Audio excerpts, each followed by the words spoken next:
Hi friends. இன்னைக்கு சூப்பரான மருத்துவ குறிப்பு பார்க்க போறோம். எத பத்திய மருத்துவ குறிப்புனா, நம்ம உலர் திராட்சை இருக்கு பாருங்க, கருப்பு திராட்சை. இந்த திராட்சை வந்து சாப்பிடுறது ரொம்ப நல்லதுங்க. இந்த மாரி கருப்பு திராட்சையா வாங்கிக்கோங்க. இது நான் வீட்டிலேயே பண்ணது. டெய்லி 2 சாப்பிட்டா போதுங்க. நல்ல மோஷன் போகும் உங்களுக்கு.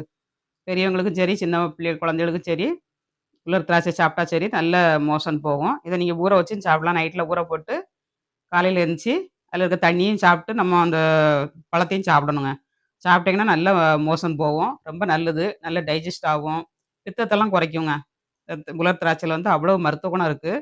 இந்த திராட்சை கிடைச்சுச்சுன்னா, வீட்லயே நம்ம வாங்கி காய போட்டு வச்சுக்கங்க. ஸ்டோர் பண்ணி வச்சுக்கங்க. இல்லன்னா கடையில கிடைக்கி வாங்கி வச்சுக்கங்க.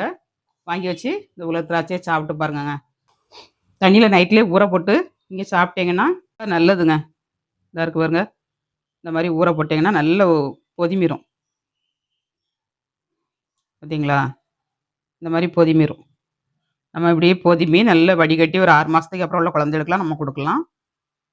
நல்லா இந்த மாரி கைய கொண்டு நல்லா கசக்கிட்டு, இந்த தண்ணிய வடிகட்டி குடுங்கங்க. மோஷன் சில பிள்ளைகளுக்கு வந்து சரியா போகாது.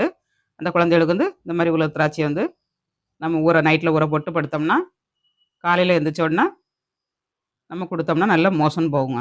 நல்ல மருத்துவ குணம் நிறைஞ்சது. இந்த மாரி காய போட்டு வச்சுக்கங்க. கடையில வாங்கினாலும் இங்க வச்சுக்கங்க.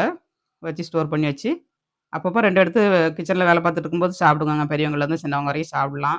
சும்மாவே நம்ம அப்படியே சாப்பிடலாம். நல்லா உடம்புல இருக்க பித்தத்த பூரா இறக்கும். இந்த மருத்துவ குறிப்பு உங்களுக்கு பிடிச்சிருந்துன்னா, லைக் பண்ணுங்க, ஷேர் பண்ணுங்க.